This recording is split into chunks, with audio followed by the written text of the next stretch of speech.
Assalamu alaikum wa rahmatullahi wa barakatuh. Alhamdulillahi ala ni'matil islami wa kafa biha ni'ma. All praise and gratitude be to Allah subhanahu wa ta'ala on his blessing of Islam, which suffices as a blessing. So welcome back. Yesterday we had completed up to ayat number 201 of Surah Al-Baqarah, where we were taught a balanced prayer of asking Allah for the good of this world, and with that also the good of next world. Rabbana atina fid dunya hasanatan wa fil akhirati hasanatan wa qina azaban nar. Today we will see the response of this prayer. And this begins, this is the second para that we are going to be beginning in.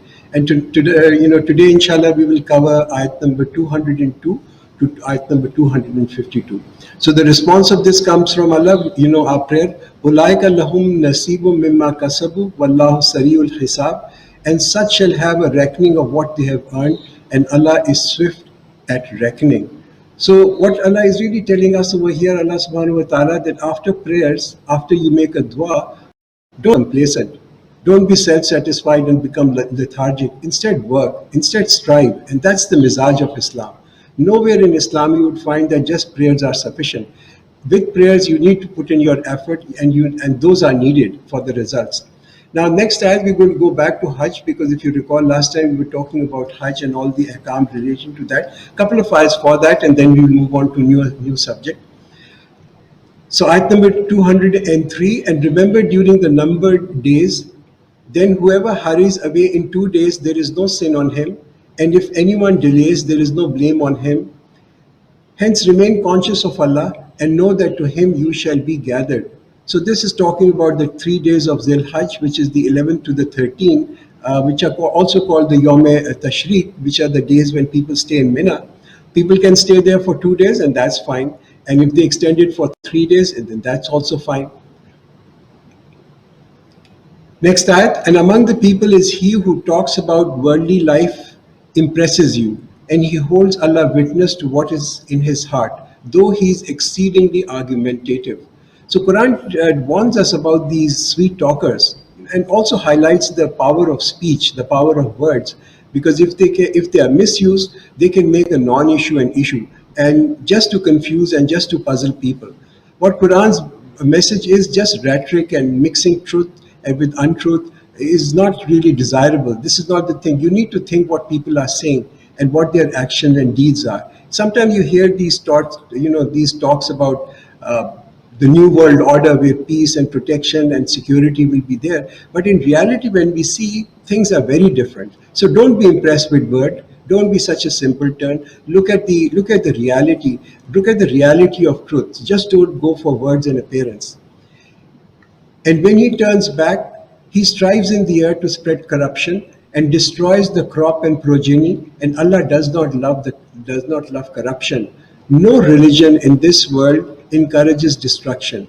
No religion in this world wants that corruption should be spread or destruction of crops and progeny. So in every religion there are munafiqs. Like they are in Islam, they are there in every religion.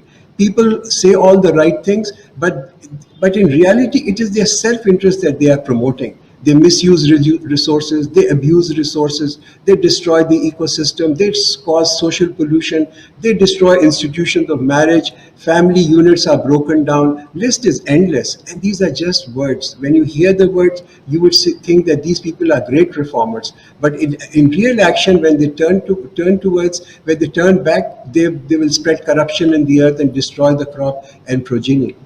And when it is said to them, fear Allah's punishment, his pride drives him into sin. Therefore, hell is sufficient for him, and it's an evil resting place. And among the people is he who sells himself for seeking the pleasure of Allah, and Allah is most kind to his servants. So selling your possessions and freedom, and in return you get what? You get paradise. Ya ayyuhallazina amanu udkhulu fis silmi kaffa وَلَا تَتَّبِعُوا خُطُوَاتِ الشَّيْطَانِ إِنَّهُ لَكُمْ عَدُوٌّ مُبِينٌ. O you who believe, enter into Islam in totality, and do not follow the footsteps of the shaitan, for indeed he is your open enemy. So when we talk of submission in Islam, it is about totality. It's about perfectly submitting. meaning that you shouldn't really discard any part of this deen, any part of this Sharia. Totality in what? Totality in our thinking, totality in our action, in our loyalty, in every aspect, 24/7, because loyalties cannot be divided. Either we are loyal to Allah or we are not loyal to Allah. He is the master of Darul Islam, the abode of peace. His name is As-Salam. He invites people to his house where half or partial obedience is really not acceptable. So whatever portion of our life that's outside Islam is outside this protection. But if you fall back after clear proof has come to you, then know that Allah is mighty and wise. What clear proof has come to us? What bayana has come to us? History. Look at history. History is such a great witness, such a great proof. Think about the powerful empires that have been in the past. Think about the Romans. Think about the power of Genghis Khan. Think about the Greeks, the Byzantine. They all lie in ruin today. And look at witness the transformation of people that has taken place. Witness the transformation Islam brought upon the Arabs. Witness how Islam survived in the past 1442 years against on odds. And witness how the words of Quran have been preserved. These are signs. These are signs that there is someone who is protecting. Do they then wait that Allah should come down to them in shades of clouds and angels, and the matter be decided once and for all? And to Allah all matters are returned. Quran questions this lack of urgency in people. What is this delay? Why are you delaying accepting true faith? Why are you delaying surrendering to Allah? What are people really waiting for? Which miracle people are waiting for? Can't they see the universe around them? Can't they see all the creativity of Allah that is spread inside themselves and in this universe? Now it is time for people to take steps to improve their akhlaq, to become better people. Ask the children of Israel how many manifest signs we had given to them, and whoever changes the blessing of Allah after it has come to you, indeed Allah is severe in retribution. What was the greatest blessing that came to Bani Israel? The greatest blessing that was given to Bani Israel was guidance. But they didn't treasure it, and they exchanged it for worldly gains. زُيِّنَ لِلَّذِينَ كَفَرُوا الْحَيَاةُ الدُّنْيَا وَيَسْخَرُونَ مِنَ الَّذِينَ آمَنُوا وَالَّذِينَ اتَّقَوْا فَوْقَهُمْ يَوْمَ الْقِيَامَةِ وَاللَّهُ يَرْزُقُ مَنْ يَشَاءُ بِغَيْرِ حِسَابٍ. And the life of this world has been made alluring for those who disbelieve. And they mock those who believe, and those who fear Allah will be above them on the day of judgment. And Allah will give sustenance to whom He wills without measure. For the disbelievers, this is really an attractive life. It's a very captivating life, especially if you are young and especially if you are rich. And such young and rich people would mock those who give away these gratifications that this life has to offer. And for what? For seeking the pleasure of Allah. But this will be more than compensated in the next life when Allah will give them a position of dominance. Also, this ayat talks about that Allah gives sustenance to whom He wills without measure. Worldly benefit, worldly sustenance, Allah grants to everyone, to the righteous and to the sinner according to His wisdom. And this is a test. Sometimes Allah tests people by giving them, and sometimes Allah tests people by taking away from them. Mankind was a single community, so Allah sent messengers as a bearer of good news and warners. And He revealed to them the book with truth, that it might judge between people in matters where they differed. And people who were given did not differ about it after clear proof had come to them, except out of mutual jealousy. And Allah guides by His will the believers to the truth about which they disagreed. And Allah guides whom He wills to the straight path. All prophets from Hazrat Adam alayhi salam to our Prophet sallallahu alaihi wasallam, all prophets brought the same message.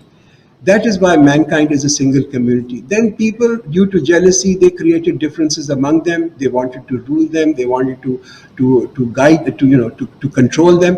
But Allah guides the believers. Allah guides the true believers. There's a theory by Adler. Adler was one of the known philosopher. He said there is an urge to dominate. Human beings have an urge to dominate, and people have used religion. Man has used religion as a tool to dominate. Next ayat, do you think that you will enter into paradise while the state has not yet come to you? Like on those who have passed away before you, they encountered suffering and pain and were so shaken that even the messenger and those who believed with them cried out, When will Allah's help come? Surely Allah's help is near. So Quran is telling us, don't get flustered with these little difficulties. Munafiq is one who leaves the deen when little difficulty come on him. Please remember, no difficulty will last forever. This too shall end. And when we have passed through a difficult period successfully protecting our faith, then this is the real achievement. This is a great achievement. Also remember that Jannat is not free. There is a price tag for Jannat. Nothing is free. A farmer who wants to harvest a crop, he has to sow the seeds. He has to plow the land. He has to water the plant. And if people think, or if the farmer thinks that he can harvest without doing all this, then that is not possible. And same is true for paradise. Having said that, again, Quran says that to be religious really doesn't mean that you are condemned to a life of gloom and drudgery. To the contrary to this, perhaps it's one of the most peaceful life. And they ask you concerning what they should spend. Say, whatever wealth you spend, let it be for parents and relatives and orphans and needy and the travelers. And whatever good that you do, Allah will indeed know about it. So Quran is actually teaching us here etiquettes of not the etiquettes of taking, but again and again it teaches us the etiquettes of giving. And emphasis here is to give anything good, anything that Allah has given to you, anything that's useful, anything that's valuable, anything that's helpful, kind words, good advice, money, help, any of these things, share it with people. But do it for the sake of Allah. Also, please remember that from Islamic point of view, from a Quranic point of view, wealth and money are by their nature not bad. They're called a khair. They become a fitna or a trial in how we spend it. If we spend it for a good cause, then they are a khair. If we spend it on wrong things, then they become a great trial and a fitna for us. Fighting is ordained on you, even though it is repulsive to you. And it may be that you dislike something while it is good for you. And it may well be that you love something which is harmful for you, and Allah knows, whereas you do not know. Look, this is human nature. War and death are horrifying. No one likes them. No one wants to die. Who wants to be a dead hero? No one. But this loss of faith is of worse magnitude. Remember, freedom has a price, but the benefits of freedom are far outweigh the cost for this freedom. Now, to be able to practice your own faith without any pressure is such a great blessing that if war has to be undertaken for it, this is a desirable option. They ask you about fighting in the sacred month. Say fighting in it is awesome, means often awesomely offensive, and hindering people from the path of Allah and denying Him and stopping people from the sacred mosque and expelling its inhabitants are more offensive with Allah. And persecution is worse than slaughter. Fitna is worse than slaughter. And they will not cease from fighting with you till you return back to your deen, and if they can. And if any one of you turns back from your deen and dies as a disbeliever, their deeds will bear no fruits in this world and in the hereafter, and they are the people of fire, and in it they shall remain forever. Surely those who believe and those who migrate and struggle in the way of Allah, these are the ones who may look forward to Allah's mercy, and Allah is forgiving and merciful. So the word jihad and hijrat being used over here in this ayat, which is that there was once a companion asked our Prophet ﷺ, what is the best hijrat? And our Prophet ﷺ responded that you fight your nafs to submit it to the will of Allah, that you become truly submissive to the will of Allah. And then he was asked this question, which is the best hijrat? And our Prophet ﷺ said, you leave everything that Allah dislikes. So this is our hijrat. This is the hijrat of Allah. We must first be eligible for it. قُلْ فِيهِمَا إِثْمٌ كَبِيرٌ وَمَنَافِعُ لِلنَّاسِ وَإِثْمُهُمَا أَكْبَرُ مِنْ نَفْعِهِمَا. And they ask you concerning wine and gambling. Say, in both of them there is a great sin and some benefit for men, but their sin is greater than their benefit. And they ask you as to what they should spend. Say, what is beyond your needs? In this way, Allah makes clear to you His signs so that you may reflect. Now, these ahkam over here for wine and gambling, the prohibition that came over here, this is a kind of a progressive nature of prohibition. for wine. Here we see in Surah Al-Baqarah, Ayat 219, the first hukum coming. We will also read about this in Surah An-Nisa when we reach there. And finally in Surah Ma'idah, where the word fajtanibu, stay away from it, shun it. It's a very strong word that's being used by Quran for staying away from anything that causes intoxication. Now, how strong this word is, the same word fajtanibuhu is also used instructing Muslims to stay away from shirk. So you can really sometimes understand how important it is to stay away from alcohol. It's as important as staying away from shirk. And this is important to understand because sometimes people argue and they say, well, the word haram is not used for wine in Quran. But haram is not even mentioned for shirk. Although shirk is an unforgivable sin, but the word that is used, fajtanibu, which is stay away from it, completely shun it, for shirk as well as for alcohol. Now here, obviously, there is, as we read this ayat, Quran say that in both of them there is a great sin, but some benefit for mankind. Now this is what benefit Quran is referring to. Sometimes people misread this ayat and they begin to write and say, well, there are some alcohol, the alcohol has some medical benefits to it. This is neither true nor is it the intention of Quran. The background to this particular ayat is that during the days of Jahiliyyah, it was considered to be really a righteous act, especially during winters and during famine, to drink heavily and then to gamble on meat. And then when you would win the meat, the winning was given to poor people. And this was considered to be a very noble act. And those people who didn't really take part in it, they were considered to be real misers in the society. So the benefit of people drinking was that poor will get free food. Now, having said that, there are many benefits for some deeds. For every deed, for every wrong deed, there is some benefit. But the loss is more than the benefit. Every evil act that you can think about, even a fraud, even a bribe, someone benefits. Even from stealing, someone benefits. But the loss is much greater, hence it is disallowed. In the world and the hereafter, they ask you concerning orphans. Say, to set right for them that which is for their good. And if you share with them, they are your brothers. And Allah knows those who are corrupt from those who are correct. And if Allah wished, He could put you in difficulty. Surely Allah is mighty and wise. The next ahkam is about marriage. And do not marry mushrik women until they believe. And a slave woman is better than a mushrik, even though she may please you. And do not marry women to mushrik men until they believe. And a slave who believes is better than a mushrik, even though he pleases you. These people tempt you towards fire, while Allah invites you to Jannah and to His forgiveness. And He makes clear His message to people so that they may take advice. Islam and un-Islam cannot coexist together. Islam is a deen which strives for complete supremacy. Its single aim of Islam is success in the hereafter. Hence, there is a prohibition for Muslim men and Muslim women. They cannot marry mushrik men and mushrik women. They ask you concerning women's course.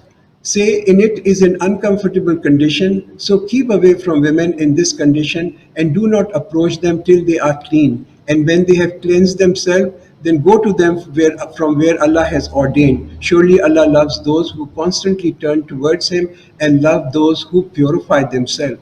Now, this is not a kind of a superficial question.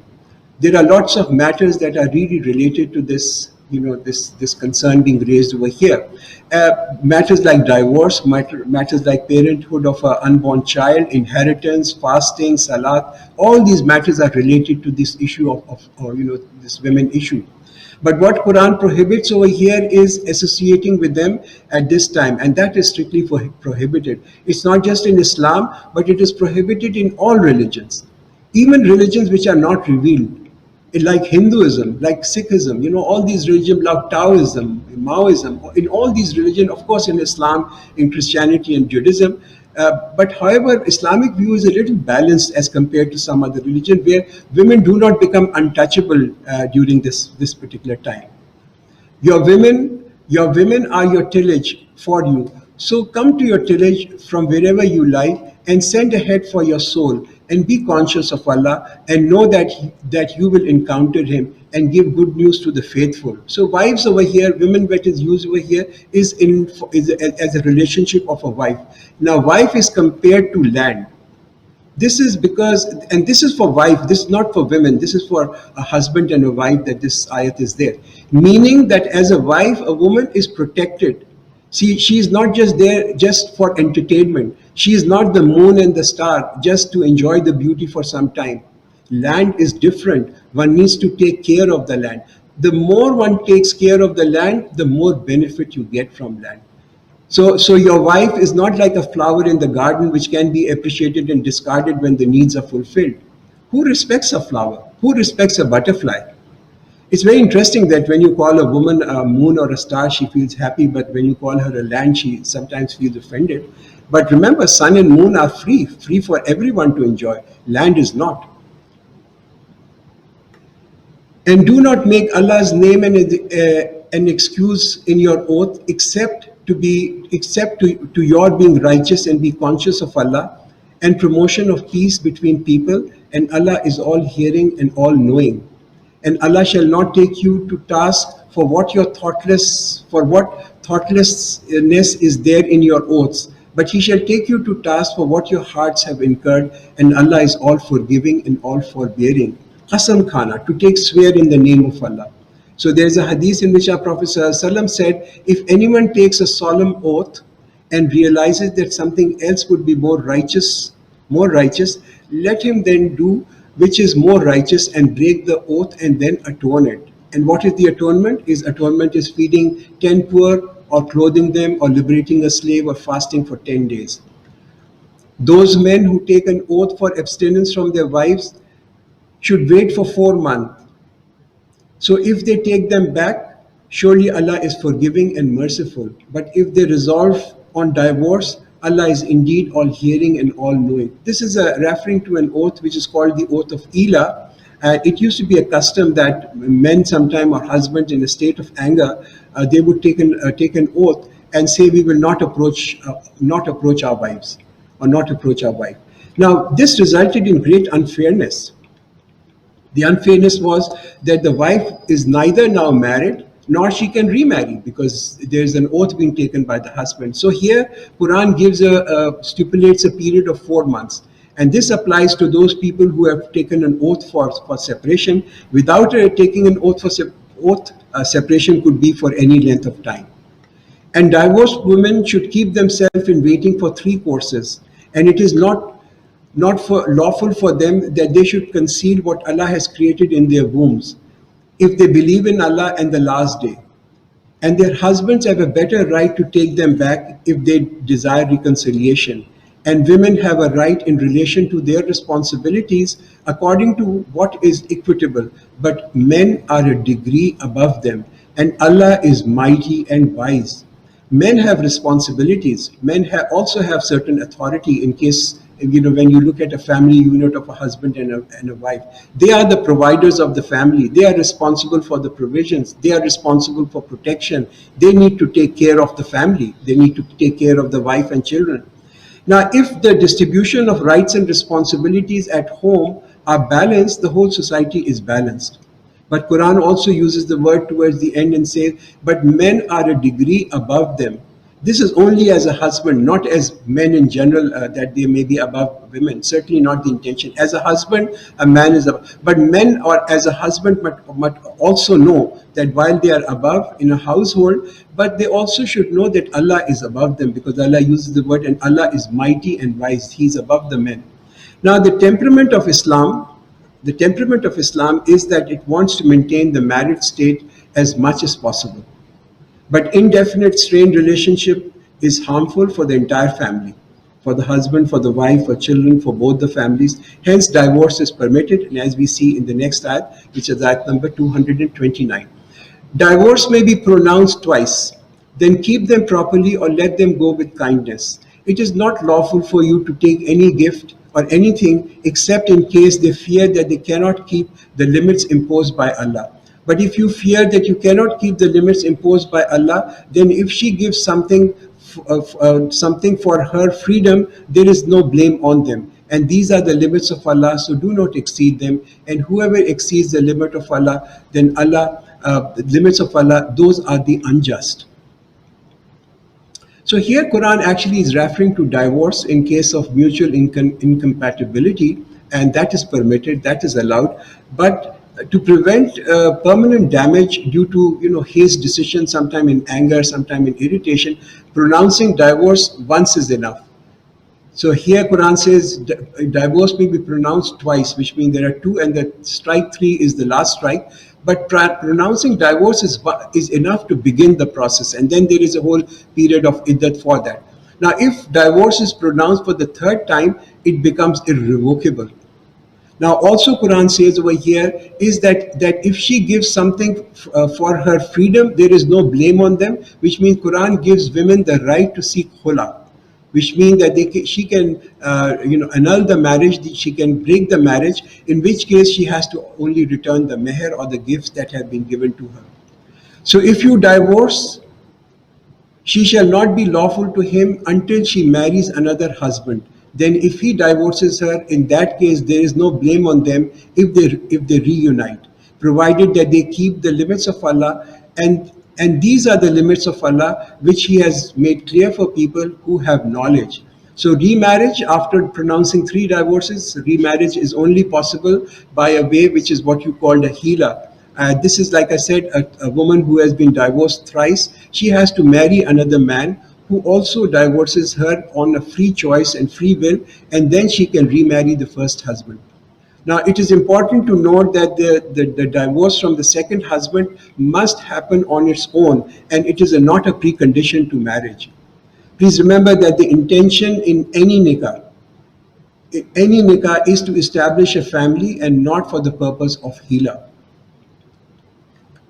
And when you divorce women and they have reached the prescribed time, either take them back on equitable term or release them with generosity, but do not take them back to hurt them or take undue advantage. And whoever does this, he indeed is unjust to his soul. Do not make mockery of Allah's commandment. The only place where Muslims are addressed, do not make mockery of Islamic injunctions, is in the case of divorce over here. The only place. Don't make a mockery of Allah's commandment. So do not make mockery of Allah's commandments, and remember the favor of Allah upon you, that He has sent down upon you the book and wisdom for your instructions, and remain conscious of Allah and know that Allah has full knowledge of everything. Look, every law has a loophole. It's only taqwa that prevents people from seeking those loopholes. And when you have divorced women and they have reached their term, then do not prevent them from marrying their husbands when they agree among themselves on equal terms. This instruction is for those who believe in Allah and the last day. This is more virtuous and purer for you, and Allah knows while you do not know. Now, a very long ayat, which is ayat 233, and this is about the welfare, how the welfare of a child in case of a divorce, that is important. So a great long ayat on that. And the mother should feed their children for 2 whole years, for those who wish to complete the time of feeding. Their food and clothing in an equitable manner, which means according to the social status of what you can afford, is upon the father of the child. No soul shall have a burden laid on it that is greater than what it can bear. Neither shall a mother be made to suffer on account of her child, nor the father on account of his child, which means that on the father also mental, financial, emotional, physical burdens. And a similar duty on the father's heir. But if both desire weaning by mutual consent, after due consultation, there is no blame on them. If you decide on a foster mother for your children, there is no blame on you, as long as you pay what you have promised on equitable terms, and remain conscious of Allah and know that Allah sees what you do. As for those of you who die leaving wives, they shall wait by themselves for 4 months and 10 days, and when they complete their term, there will be no sin upon you in respect of what they may do with themselves in accordance to the honorable terms. and Allah is aware of what you do. So this is about a widow. The iddat of a widow on death of her husband is 4 months and 10 days, and this is the longest iddat. Like for divorce, we saw it was for 3 courses, but for a death, it is 4 months and 10 days. Now, for if a woman is expecting, then the iddat is till the child is born. And there is no blame on you if you indicate discreetly in proposing marriage to women or keep concealed in yourself. Allah knows that you will soon mention it to them, but do not give them a secret promise unless you speak in equitable term, nor on the ties of marriage till the prescribed term is completed. And know that Allah knows what is in your hearts. Therefore fear Him and know that Allah is forgiving and forbearing. So this ayat is really teaching us plain common sense. So here is a widow and someone wants to get married to him. Wait till the time the 4 months, 10 days are over. This is the time she's in mourning. So this is a matter of being civilized, in proposing to a widow. There is no blame on you if you divorce women when you have not touched them, nor fixed for them their meher, and make provisions for them, the wealthy according to his means, the poor according to his means, a provision in an equitable manner. This is a duty on those who do good. Look at the moral corrective building that's taking place over here.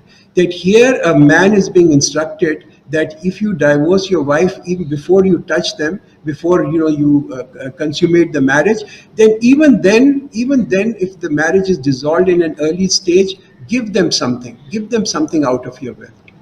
Firstly, obviously, meher is an essential part of an Islamic marriage, but here it is make provision for them, the wealthy according to his being and the poor according to his being, in an equitable manner.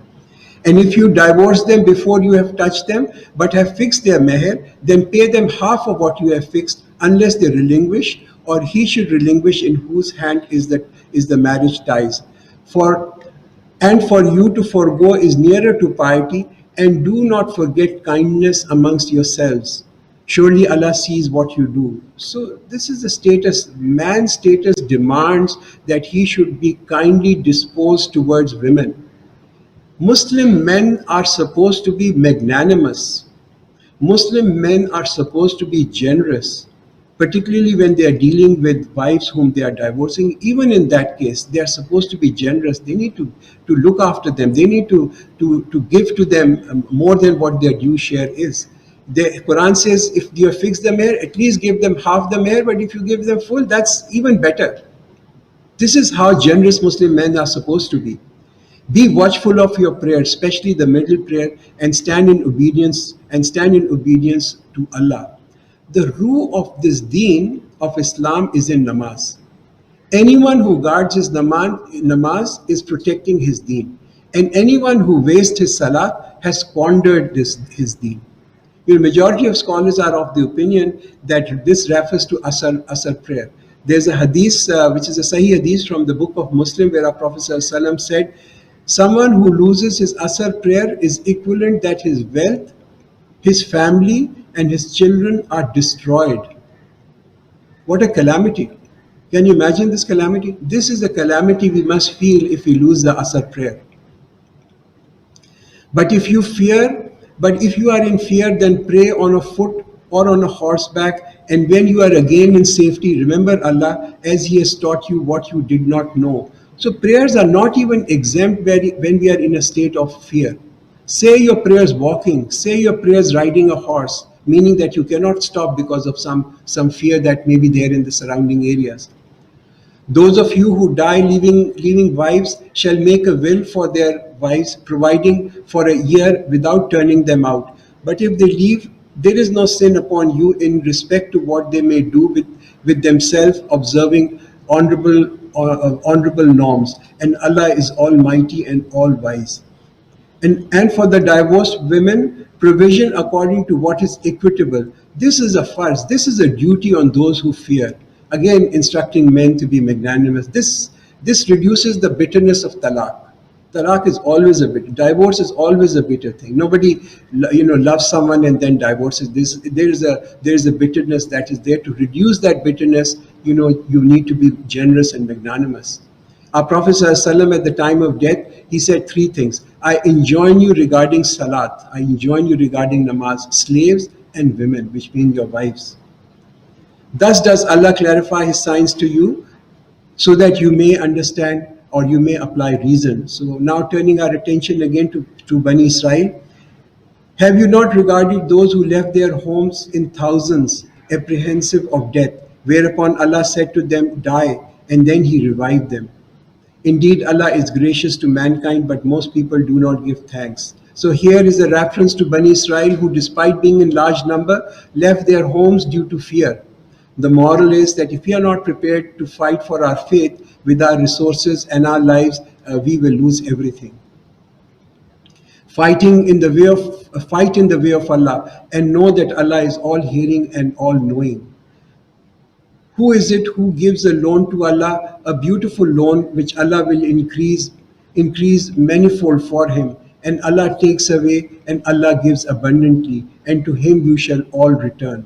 Spending in the way of Allah, as being advised over here, is like giving a loan to Allah. He Himself has taken responsibility of returning it from His treasures. Now this spending in the way of Allah is giving a loan to Allah, is transferring your wealth from this world to the wealth in the hereafter. So it's like we are investing in Allah's bank, in the bank of Allah. When we spend in the way of Allah, for the sake of Allah, we have invested in the bank of Allah and not in the bankrupt company, which is this world.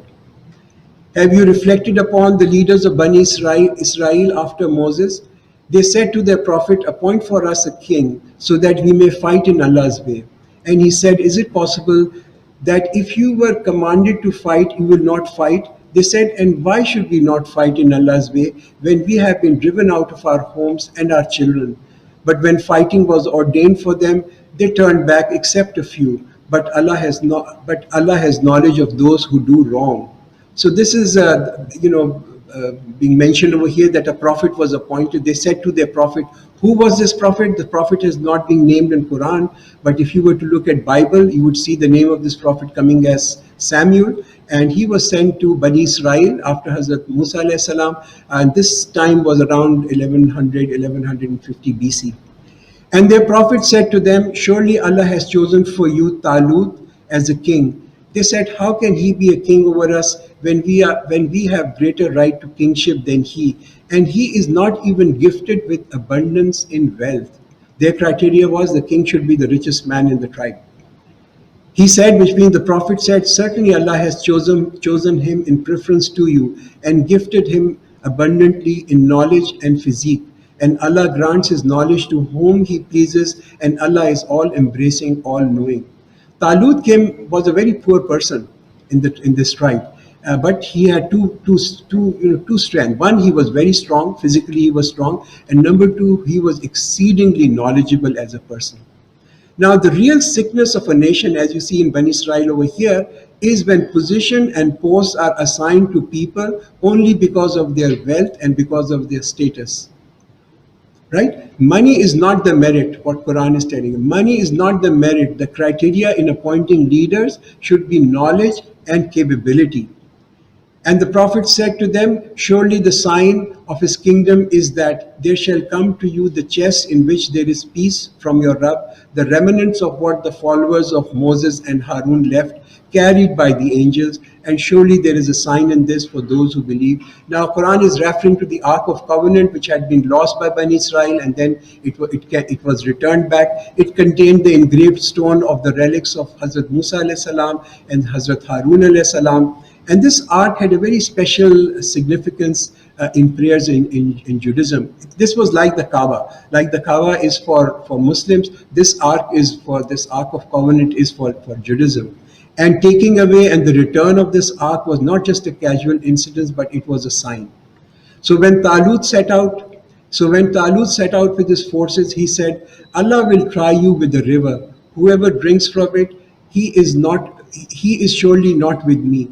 And whoever does not taste it, he is surely with me, except him who takes with his hand a sip is excused.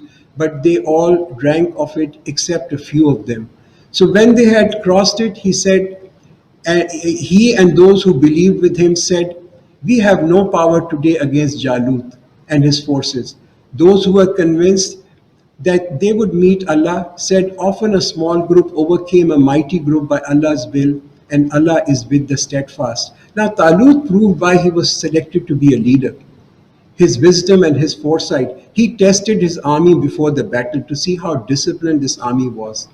He recognized that it was not quantity, it was the quality of followers which would win the war. So he told them, do not drink from this river, except if you just take a small amount, just take a few sips from it, then you are excused. But majority of people drank, and when they crossed the other side, they said, today we have no power to fight against Jalloo and his forces. Except those few people, they said, we are a small group, but we have firm faith that we will win. فلما برزوا لجالوت وجنوده قالوا ربنا أفرغ علينا صبرا وثبت أقدامنا وانصرنا على القوم الكافرين. And when they came face to face with Jalut and his forces, they prayed, O our Rabb, pour down on us patience and make our steps firm and assist us against the unbelieving people. So they defeated them by Allah's will, and Dawood slew Jalut, and Allah gave him kingdom and wisdom and taught him of that which he willed. And if Allah had not repelled some people by the other, disorder would surely overwhelm the earth. But Allah is bountiful to all of the worlds. So Hazrat Dawood alayhi salam used his skill with a string and a staff, and in shooting a pebble with such effectiveness that it knocked out Jalut in the battle, and Jalut's army, the Palestinians, their army broke away and they fled. Moral over here is, numbers do not count. It is faith only, and determination in Allah's blessing that is vital. Thus, size and strength are of no avail against true courage and against good planning.